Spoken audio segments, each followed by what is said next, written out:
Audio launch ಕಾಟ್ಲೆ all the best. ಏನೊಂದು ಹಾಡುಗಳನ್ನ ನೋಡಿದೆ, ನಿಜಕ್ಕೂ ಭಾಳ ಚೆನ್ನಾಗಿ ಮೂಡು ಬಂದಿದೆ, ಭಾಳ ರಿಚ್ ಆಗಿದೆ. ನನ್ನ ಆತ್ಮೀಯ ಸ್ನೇಹಿತರಾಗಿರುವಂಥ ಭರತ್ ಗೌಡ್ರು ನಿರ್ಮಾಣ ಮಾಡ್ತಿರೋಂಥ ಈ ಸಿನಿಮಾಕ್ಕೆ ಮತ್ತು ಹೀರೋ ಆಗಿರೋಂಥ ನಮ್ಮ ಕೆಂಪೇಗೌಡರು ನಾಯಕತ್ವದ ಈ ಸಿನಿಮಾಗೆ ನಾನು ಶುಭಾಶಯನ ಕೋರುತ್ತೇನೆ.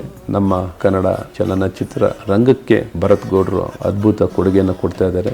ಮತ್ತೊಮ್ಮೆ ಕಾಟ್ಲೆ ಪಿಕ್ಚರ್ಗೆ ಬಹಳ ಯಶಸ್ವಿಯಾಗಲಿ ಅಂತ ನಾನು ಹೃದಯಪೂರ್ವಕವಾಗಿ ಮನಸ್ಪೂರ್ವಕವಾಗಿ ಅಭಿನಂದನೆಗಳನ್ನು ಸಲ್ಲಿಸ್ತೇನೆ.